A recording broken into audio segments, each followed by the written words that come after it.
অন্তর্বর্তী সরকার দায়িত্ব নেওয়ার পরপরই রাষ্ট্র সংস্কারের প্রতিশ্রুতি দেয় ডক্টর মোহাম্মদ ইউনূস।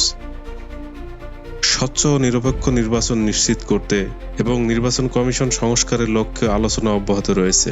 বিচার ব্যবস্থাকে আরও কার্যকর করতে বিচারকদের নিয়োগ ও প্রেষণ নীতিতে পরিবর্তনের সুপারিশ করা হয়েছে। দুর্নীতি দমন কমিশনের কার্যকারিতা বাড়াতে নতুন বিধিমালা প্রণয়ন করা হয়েছে।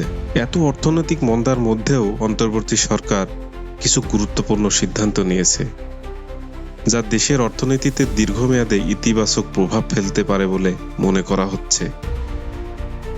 নিত্য প্রয়োজনীয় পণ্যের দাম কমাতে ভর্তুকি দেওয়া হয়েছে, বাজার তদারকি জোরদার করা হয়েছে।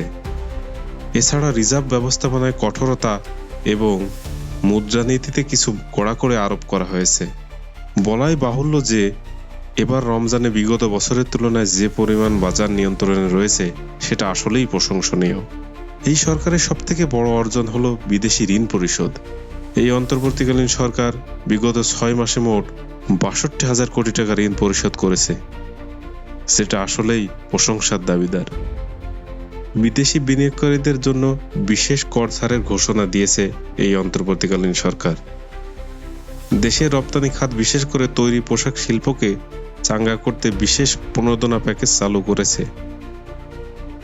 ৮ আগস্ট সরকার গঠনের পর থেকে ডক্টর ইউনূসের নেতৃত্বাধীন সরকারকে সবচেয়ে কঠিন যে চ্যালেঞ্জ মোকাবিলা করতে হয়েছে তা হলো আইন শৃঙ্খলা পরিস্থিতির উন্নয়ন।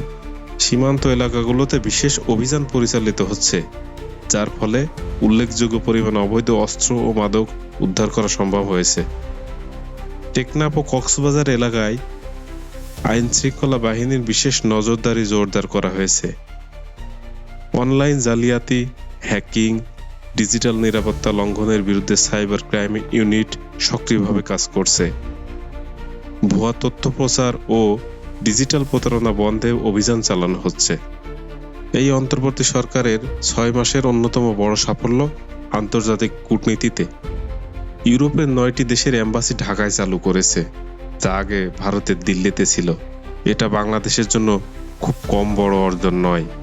জাতিসংঘের সাধারণ পরিষদে বাংলাদেশের অবস্থান আরও সুদৃঢ় হয়েছে এবং মানবাধিকার ইস্যুতে সরকার তার নীতি তুলে ধরতে সক্ষম হয়েছে। যুক্তরাষ্ট্র, ভারত ও চীনের সঙ্গে কৌশলগত অংশীদারিত্ব নিয়ে আলোচনা চলছে, যা ভবিষ্যতে বাণিজ্য ও বিনিয়োগের ক্ষেত্রে গুরুত্বপূর্ণ ভূমিকা পালন করতে পারে।